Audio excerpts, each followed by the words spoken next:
بسم اللہ الرحمن الرحیم۔ السلام علیکم۔ میں بہت عرصے بعد واپس آیا تھا اور سیدھا اپنے گھر کی طرف ہی گیا۔ مجھے افسوس ہے کہ میری اپنی غلطی تھی، جس کی وجہ سے آج مجھے ایئرپورٹ پہ لینے کے لیے کوئی بھی نہیں آیا۔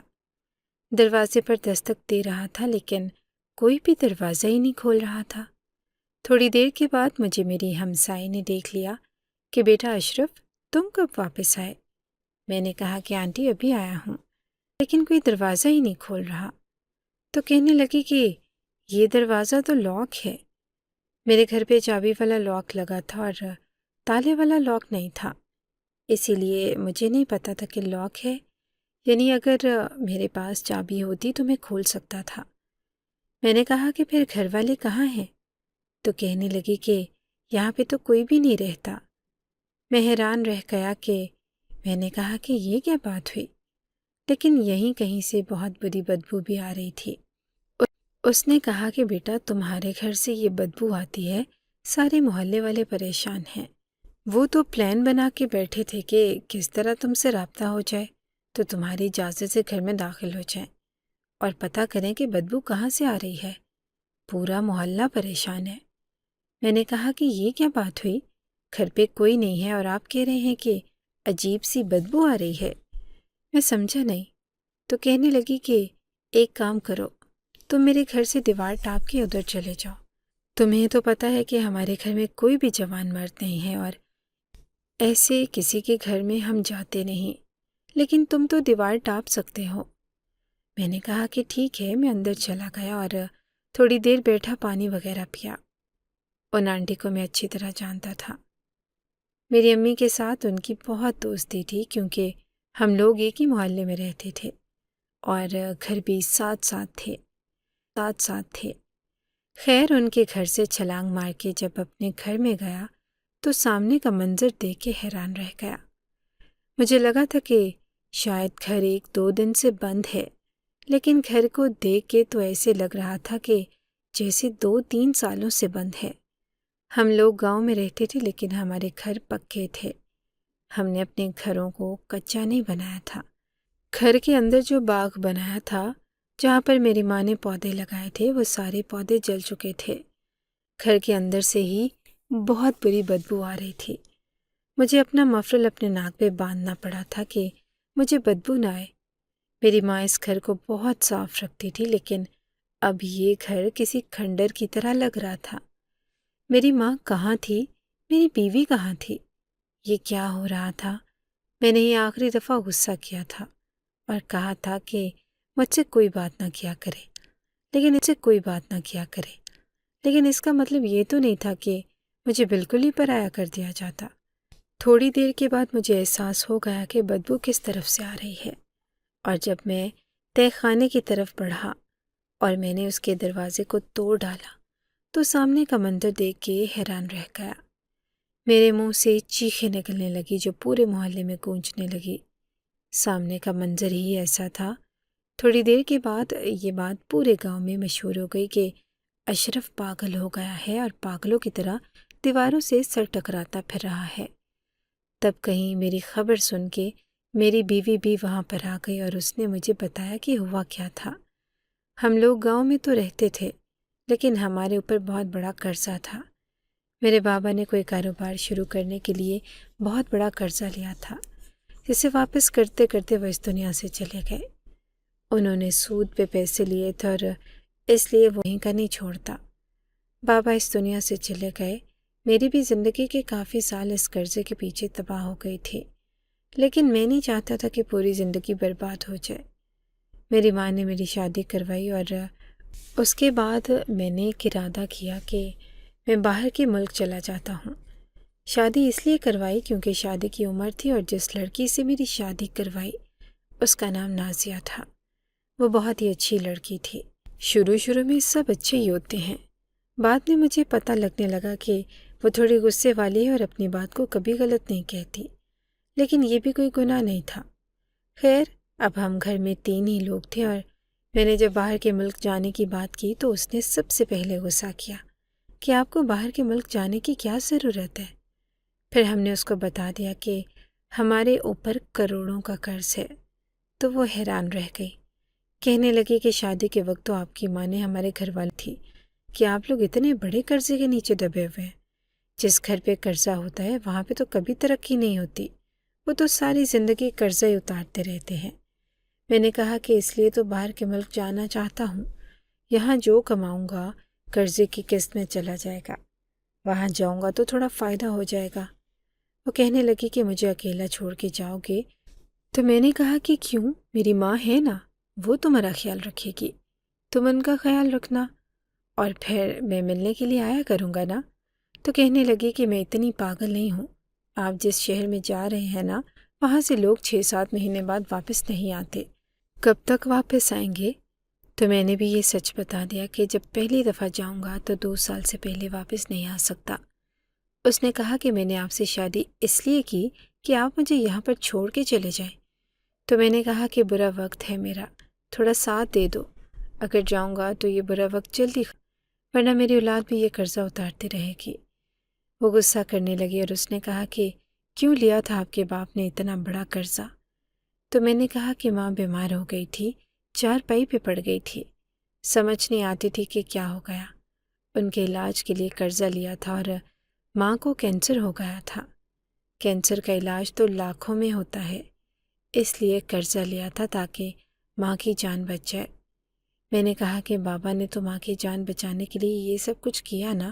تو کہنے لگی کہ ہاں، ایک عورت کی جان بچانے کے لیے انہوں نے اپنی ساری نسلوں کو مصیبت میں ڈال دیا۔ میں نے کہا کہ اب تم اس طرح کی باتیں نہیں کرو، اگر میں ان کی جگہ ہوتا تو میں بھی یہی کرتا۔ کیا میں تمہارے لیے ایسا نہیں کرتا؟ اگر تم میری بیوی ہوتی ہو اور تمہیں کینسر ہو جاتا تو تمہاری جان بچانے کے لیے میں قرضہ ہی لیتا نا۔ ہم جیسے غریب لوگ تو کینسر کا علاج اپنی جیب سے نہیں کروا سکتے، کوئی زمین کے لیے میں قرضہ ہی لیتا نا۔ ہم جیسے غریب لوگ تو کینسر کا علاج اپنی جیب سے نہیں کروا سکتے، کوئی زمین بیچتا ہے، کوئی گاڑی بیچتا ہے، تب جا کے علاج ہوتا ہے۔ تو کہنے لگی کہ توبہ کریں، مجھے کیوں ایسی بیماری ہوگی؟ میری بیوی تو نہیں مان رہی تھی، میں نے اسے پیار سے منانے کی بڑی کوشش کی، لیکن پھر بات وہیں پہ آ گئی کہ مجھے غصہ کرنا پڑا۔ میں نے کہا کہ امریکہ جا رہا ہوں اور وہاں پر جانا آسان نہیں ہوتا، یہ موقع میں ہاتھ سے جانے نہیں دوں گا۔ عورتوں کی عقل ویسے بھی عادی ہوتی ہے، ان کے پیچھے بیٹھے رہو تو بڑے بڑے موقع سے ہاتھ نکل جاتے ہیں۔ اگر میں وہاں چلا جاتا تو قرضہ بھی اتر جاتا اور آنے والی زندگی بھی بہتر ہو جاتی۔ ہمارے پاس گھر تو تھا، لیکن گھر میں کیا تھا؟ کچھ بھی نہیں، بس وہی جیسے دعاؤں کا گھر ہوتا ہے۔ میری ماں نے کچھ جانور پالے ہوئے تھے جن کو وہ بہت زیادہ پیار کرتی تھی، انہیں کو دودھ سے گھر میں گزارا اور تنخواہ تھی۔ جب میں نے یہ بات اپنی ماں کو بتائی تو وہ بھی پریشان ہو گئی، لیکن اس نے کہا کہ بیٹا تو نے صحیح فیصلہ کیا، ساری زندگی کی مصیبت کاٹ دیں، اچھا ہے کہ 2-3 سالوں کی مصیبت کاٹ کے معاملے کو ختم کیا جائے۔ میری ماں نے میرا ساتھ دیا اور تھوڑے بہت پیسے ان کے پاس پڑے تھے جو انہوں نے میری بیوی کے لیے رکھے تھے۔ کہہ رہی تھی کہ تیری بیوی کے لیے سونے کا سیٹ بنوانا ہے۔ میں نے کہا کہ اب اس کو نہیں بتانا، یہ پیسے مجھے دے دو۔ میں نے ویزا وغیرہ کا انتظام کیا اور اپنی نوکری چھوڑ دی اور باہر کے ملک جانے کی تیاری کرنے لگا۔ میری بیوی بالکل بھی خوش نہیں تھی، چاہتے ہوئے بھی اس کے چہرے پہ غصہ تھا اور وہ کہہ رہی تھی کہ آپ اپنی مصیبتوں کے پیچھے جا رہے ہیں، میں آپ کو نہیں بھیج رہی، اسی لیے میں آپ سے کوئی بات نہیں کروں گی اور کوئی رابطہ نہیں رکھوں گی۔ جب میرے بغیر رہیں گے نا تو مزہ آئے گا۔ میں نے اس کو کہا کہ اگر تم مجھے اپنا سمجھو تو یہ مصیبت صرف میری نہیں تمہاری بھی ہے، لیکن تم نہیں سمجھو گی، اور جب تم مجھ سے دور رہو گی نا تو تمہاری عقل ٹھکانے آ جائے گی۔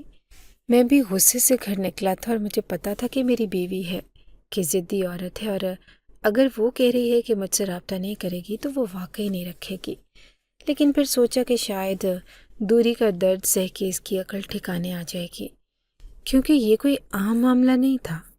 دنیا میں کتنے لوگ ہیں جو اپنی بیوی اور بچوں کو چھوڑ کے رزق کمانے کے لیے دوسرے شہر، دوسرے ملک جاتے ہیں، اور پھر ان میں جو دوری ہوتی ہے اور جو دوری کا احساس ہوتا ہے، یہ صرف وہ دونوں ہی سمجھ سکتے ہیں۔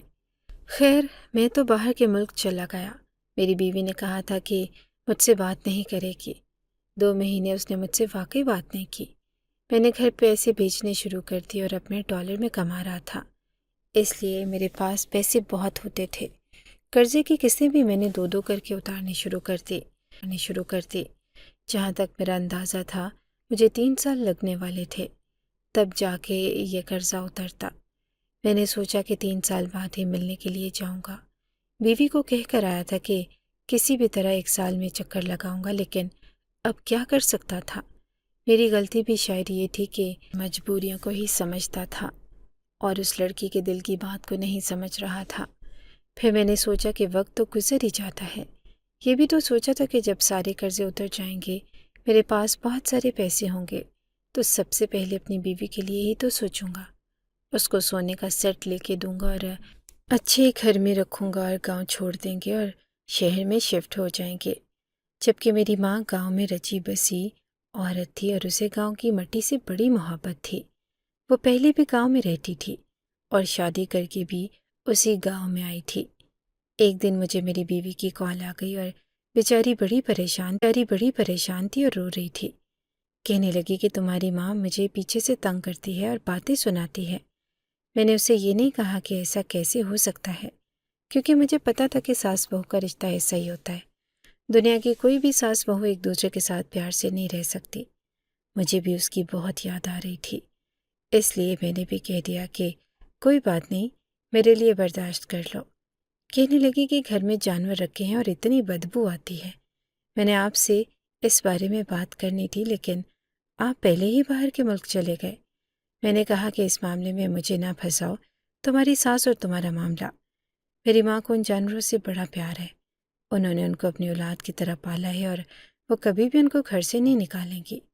ہم دونوں کو نکال دیں گی۔ اور میں نے یہ بات مذاق میں کہی، لیکن میری بیوی خاموش ہو گئی۔ خیر، میں اس کے لیے بھی پیسے بھیجتا تھا۔ وقت گزرنے لگا اور میں نے وہاں پہ اور میرا قرض اب تیزی سے اترنے لگا تھا۔ میں دل میں بہت خوش تھا، لیکن ہم سب جانتے ہیں کہ پیسے کمانے کے لیے کتنی محنت کرنی پڑتی ہے۔ میں ابھی محنت کرتا تھا، پر سوچتا تھا کہ محنت نہیں کروں گا تو کیا کروں گا؟ یہاں پہ اور کرنے کو تھا ہی کیا؟ یہاں نہ تو میرا کوئی گھر تھا جو میں گھر جاتا، بیوی بچوں کے ساتھ وقت گزارتا، اس لیے بس میں کام میں ہی لگا رہتا تھا۔ ہمارے گھر کے ساتھ والے گھر میں ہی رہتی تھی سمیرا آنٹی۔ ایک دن انہوں نے کہا کہ بیٹا، تمہاری ماں یہاں آئی ہے، تم سے بات کرنا چاہتی ہے۔ انہوں نے مجھے فون کیا اور میں نے کہا کہ امی کو مجھ سے بات کرنی تھی، تو شازیہ کے نمبر سے بھی تو کر سکتی تھی۔ شازیہ میری بیوی کے پاس بڑا فون تھا، لیکن میری ماں کو فون چلانا نہیں آتا تھا، اس لیے ان کو فون لے کر نہیں دیا تھا۔ تو کہنے لگی کہ پتہ نہیں بیٹا، کہہ رہی تھی کہ تم سے بات کروا دو، تو میرا بھی ایک بھائی باہر ہوتا ہے، اس لیے میں باہر کے ملک کی کالز کرتی رہتی ہوں، کہ چلو ان کی بات کروا دیتی ہوں۔ بڑی پریشان ہے۔ اور میں نے کہا کہ کیوں، کیا ہوا، ذرا میری بات کروائیں۔ لیکن جب بات کروائی تو کال کٹ گئی، اور اس کے بعد انہوں نے مجھے دوبارہ فون ہی نہیں کیا۔ میں نے جب ان کو فون کیا تو کہنے لگی کہ سب ٹھیک ہے، بس ایسے دل گھبرا گیا تھا، پھر سوچا کہ تمہیں تنگ نہ کروں۔ میں نے آنٹی سے پوچھا کہ سب کچھ ٹھیک تو ہے؟ تو کہنے لگی کہ ہاں بیٹا، سب ٹھیک ہے، لیکن جب سے تم گئے ہو تمہاری ماں تھوڑی پریشان رہتی ہے، پتہ نہیں اس کے چہرے پہ اب وہ رونق نہیں ہے۔ میں نے کہا کہ وہ تو میرے جانے کی وجہ سے ہوگا نا، لیکن میں بھی جلدی آنے کی کوشش کر رہا ہوں، لیکن آپ ان کو مت بتائیے گا۔ دن اسی طرح گزرنے لگے اور ایک دن میں نے اپنی ماں سے بات کی اور بتانے لگا کہ میں نے آپ کے لیے بھی بہت کچھ لیا ہے اور اپنی بیوی کے لیے بھی۔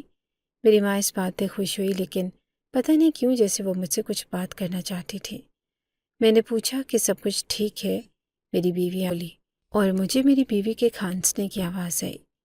میں نے کہا کہ میری بیوی بھی وہاں کھڑی ہے، تو انہوں نے کہا کہ نہیں، وہ تو اپنے کمرے میں ہے بیٹا، پر مجھے اس کے کھانسنے کی آواز کیوں آئی؟ اب یہ کوئی فلم ڈرامہ تو نہیں ہے کہ اپنی ہی بیوی آپ کے سامنے کھڑی ہو اور آپ اس کو پہچان ہی نہ سکے، یا شوہر چہرے پہ مونچھیں لگا لے تو عورت اس کو نہ پہچانے۔ ایسا کبھی ہو سکتا ہے بھلا؟ میاں بیوی تو ایک دوسرے کی آواز بھی پہچان لیتے ہیں۔ میری ماں کچھ ڈری رہتی تھی، جیسے کچھ بتانا چاہتی ہے لیکن بتا نہیں پاتی۔ میں نے واپس تو جانا ہی تھا، لیکن ابھی کافی وقت تھا۔ سوچا کہ شاید مجھے جلدی چھٹی مل جائے، لیکن جہاں میں کام کرتا تھا انہوں نے کہہ دیا کہ ابھی آپ کو چھٹی نہیں ملے گی، یعنی کہ میں نے پورے 3 سال بعد ہی واپس جانا تھا۔ دکھ تو مجھے بڑا ہوا، لیکن میں نے کسی کو بتایا نہیں کہ جہاں اتنا وقت گزر گیا، چلو یہ بھی گزر جائے گا، لیکن آج 4 دن ہو گئے تھے کہ میری ماں سے میری بات نہیں ہوئی تھی۔ پتا تھا کہ 3-4 دن تک بھی بات نہیں ہوتی تھی، پر اب جب میں فون کر رہا تھا تو کوئی فون ہی نہیں اٹھا رہا تھا۔ میری بیوی بھی فون نہیں اٹھا رہی تھی۔ پہلے تو بیلز وغیرہ جا رہی تھی، اور اس کے بعد میں تو بیلز بھی جانی بند ہو گئی، جیسے فون ہی پاور آف ہو گیا ہو یا بند ہو گیا ہو۔ اب میں پریشان رہنے لگا، اور آپ لوگ یقین کریں کہ کرتے کراتے 13 دن گزر گئے۔ نہ میری بیوی سے میری بات ہوئی اور نہ ہی میری ماں سے، اور فون ان کے بند تھے۔ اب ایسے میں انسان پریشان نہیں ہوتا تو اور کیا سوچتا ہے۔ ایک رات پھر مجھے میری بیوی کی کال آئی۔ اس کی آواز ایسی تھی جیسے رو رو کر انسان کی آواز بیٹھ جاتی ہے۔ میں نے کہا کہ خیر تو ہے، تمہاری طرف سب ٹھیک ہے؟ کہیں تمہارے ابو کو تو نہیں کچھ ہو گیا؟ کیونکہ اس کے ابو بہت زیادہ بیمار تھے۔ کہنے لگی کہ نہیں، اللہ کا شکر ہے وہ ٹھیک ہے، لیکن میرے پاس کیونکہ اس کے ابو بہت زیادہ بیمار تھے۔ کہنے لگی کہ نہیں، اللہ کا شکر ہے وہ ٹھیک ہے، لیکن میرے پاس تمہیں سنانے کے لیے 2 بری خبریں ہیں۔ میں نے کہا کہ کیسی بری خبر؟ تو کہنے لگی کہ اللہ نے ہمارے ساتھ پتہ نہیں کیا کرنے کا سوچا ہے، بہت بڑا امتحان رکھ دیا ہمارے سامنے۔ میں تمہیں یہ خوشخبری بعد میں سنانا چاہتی تھی کہ میں ماں بننے والی تھی۔ میں نے کہا کہ تھی سے کیا مطلب ہے؟ کیا ہوا ہے تمہارے ساتھ؟ ماں بننے والی تھی؟ کیوں، میرا بچہ تو ٹھیک ہے نا؟ مجھے بچوں کا بہت زیادہ شوق تھا، اسی لیے میں اس بات کو سن کے پہلے تو خوشی ہونا چاہتا تھا، لیکن اس نے لفظ تھی استعمال کیا۔ کہنے لگی کہ جیسے تم نکلے تمہاری ماں نے مجھے باتیں سنانی شروع کر دی اور کہا کہ یہ میرا گھر ہے اور تمہارا نہیں۔ مجھے اتنی باتیں سنائی اور کہنے لگی کہ جب بھی فون آئے گا میں تمہارے سامنے کھڑی ہو کر اسپیکر آن کروا کے بات کرواؤں گی۔ اگر تم نے میرے بیٹے سے کوئی ایسی ویسی بات واپس بلاؤ گی تو ہم سب قرضے میں ڈوبے رہیں گے۔ کوئی ضرورت نہیں اسے یہ کہنے کی کہ میں پریشان ہوں اور مجھے یاد آ رہی ہے۔ اس نے کہا کہ آپ یقین کریں کہ جب میں کمرے میں بھی آپ سے بات کرتی تھی تو آپ کی ماں میرے سامنے بیٹھی ہوتی تھی۔ میں حیران رہ گیا، اور میری بیوی جس عورت کی منظر کشی کر رہی تھی وہ میری ماں جیسی بالکل نہیں لگ رہی تھی۔ لیکن پھر سوچنے لگا کہ ایسا ہو بھی سکتا ہے، کیونکہ ہم نے اپنی ماں کو کبھی ساس کے روپ میں نہیں دیکھا ہوتا۔ ہم یہی سوچتے ہیں کہ جیسے ہماری ماں اچھی ہے ویسے وہ اچھی ساس بھی بنے گی، لیکن یہ ضروری نہیں کہ ایک اچھی ماں اچھی ساس بھی بن کے دکھائے۔ میں نے کہا کہ مجھے پوری بات بتاؤ، تم نے یہ کیوں کہا کہ تم ماں بننے والی تھی؟ کیا اب تم ماں بننے والی نہیں ہو؟ اور تم نے یہ بھی کیوں کہا کہ 2 بری خبریں ہیں؟ کیا ہوا ہے مجھے بتاؤ۔ تو کہنے لگی کہ آپ کی ماں نے میرے ساتھ بہت برا کیا، شاید اسی لیے اللہ نے اس کا انجام جلدی لکھ دیا۔ وہ اس دنیا سے کہ آپ کی ماں نے میرے ساتھ بہت برا کیا، شاید اسی لیے اللہ نے اس کا انجام جلدی لکھ دیا۔ وہ اس دنیا سے چلی گئی ہیں۔ یہ خبر سن کے تو میرے قدموں کے نیچے سے زمین نکل گئی۔ میں نے کہا کہ یہ کیا کہہ رہی ہو تم؟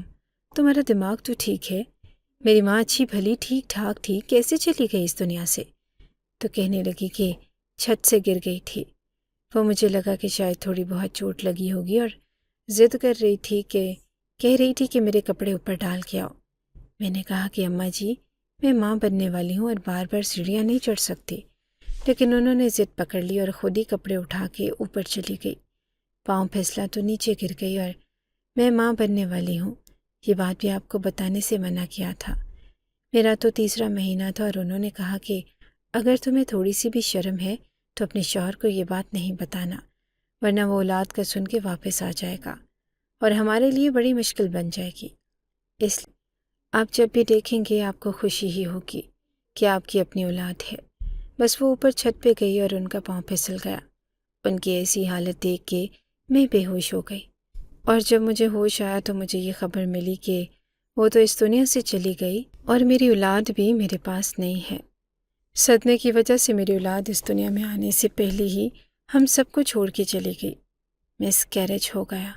میں بھی ان کو ٹھیک سے آخری دفعہ نہیں دیکھ سکی اور آپ کو بھی نہیں بتا سکی۔ آج ہی ہسپتال سے واپس آئی ہوں اور ابھی اپنی امی کے گھر ہی ہوں، گھر کو تالا لگا کے آئی ہوں، تبھی تو آپ کو یہ سب کچھ بتا رہی ہوں۔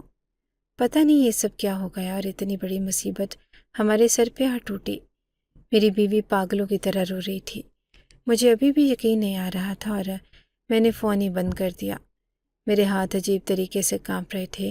میری ماں اس دنیا سے چلی گئی اور میری اولاد اس دنیا میں آنے سے پہلے ہی چلی گئی تھا، کیونکہ بات ایسی تھی کہ میری ماں کاموں کے معاملے میں بہت ضدی تھی۔ وہ مجھے کہتی تھی کہ 2 منٹ بعد یہ کام کرنا، اور اگر 2 منٹ سے 1 سیکنڈ اوپر ہوتا تو خود وہ کام کرنے کے لیے چل پڑتی۔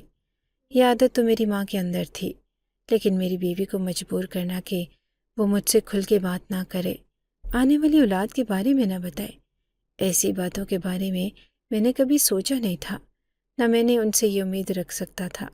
میری بیوی بار بار مجھے فون کر رہی تھی۔ میں نے اپنے آپ کو بڑی مشکل سے سنبھالا اور میں نے اس کو بھی تو سنبھالنا تھا، لیکن میری ایسے ہمت نہیں ہو رہی تھی۔ میں بری طرح سے روتا رہا، میرے ہاتھ پاؤں کانپنے لگے۔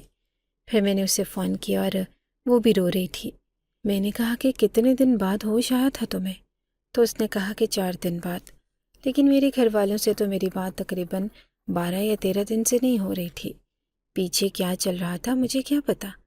میں نے کہا کہ کس نے کفن دفن کیا؟ تو کہنے لگی کہ وہ محلے والوں نے۔ میں نے کہا کہ میری نسرین آنٹی سے بات کراؤ، تو انہوں نے کہا کہ نسرین آنٹی تو حج پہ گئی ہوئی ہیں۔ میں نے اپنی بیوی کو تھوڑی تسلی دی اور رات بھر روتا رہا، طبیعت خراب رہی اور پریشان رہا۔ اپنی ماں کا چہرہ بار بار آنکھوں کے سامنے آ رہا تھا۔ ٹھیک ٹھاک تو چھوڑ کے آیا تھا، یہ کیا ہو گیا؟ نسرین آنٹی کے بیٹے کو فون کیا اور یاد آیا کہ اس کا نمبر تو ہے میرے پاس، تو اس نے کہا کہ ہاں امی تو حج پہ گئی ہیں، حج کا موسم ہے اور مہینہ ہے۔ میں نے کہا کہ تم کہاں ہو؟ اتنا سب کچھ ہو گیا اور وہ ہمارا ہمسایہ بھی تھا اور میرا دوست بھی تھا۔ تو اس نے کہا کہ یار میں تو کراچی آ گیا ہوں، اب میں گاؤں میں نہیں ہوتا اور کراچی میں کام کرتا ہوں، اور تجھے پتہ ہے کہ کراچی سے گاؤں جانے کی بڑی ٹکٹ لگتی ہے۔ ہم بھی تو تیری طرح غریب لوگ ہی تھے، اس لیے میں تو کافی عرصے سے گیا ہی نہیں، اور گھر پہ بھی کوئی نہیں ہے ہی تھے اس لیے میں تو کافی عرصے سے گیا ہی نہیں اور گھر پہ بھی کوئی نہیں ہے۔ امی اور میری بیوی سب حج کرنے گئے ہیں، بڑی مشکل سے ان کو بھیجا ہے، اور ابا کی کوئی کمیٹی نکلی تھی تو وہ لوگ حج کرنے چلے گئے۔ ہمسایوں کے علاوہ مجھے کس کا پتہ تھا؟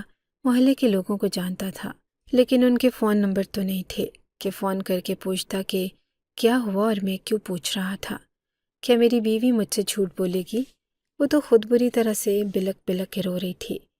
اگلے دن اس نے مجھے میری ماں کی قبر کی تصویر بھیجی تو دل میں جو آخری امید تھی وہ بھی ختم ہو گئی۔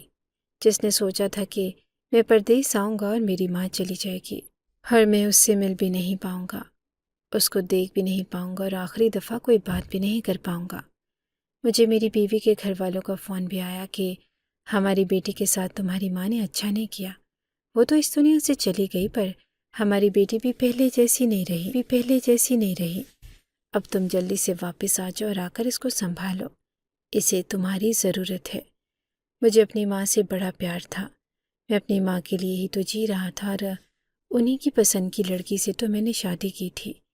میرے دل میں عجیب عجیب خیال آنے لگے کہ جب ماں ہی اس دنیا سے چلی گئی، مٹی تلے دفن ہو گئی، اب واپس جا کر کیا کروں گا؟ جلدی جا کر ہی کیا کروں؟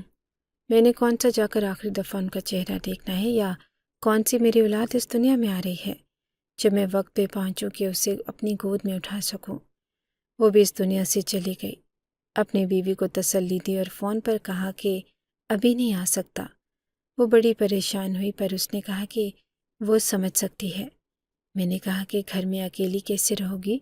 تم اپنے ماں باپ کے گھر میں ہی رہو۔ لیکن میری ماں کے جانور ان کا کیا ہوا؟ تو کہنے لگی کہ وہ تو انہوں نے اپنے بھائی کو دے دیے۔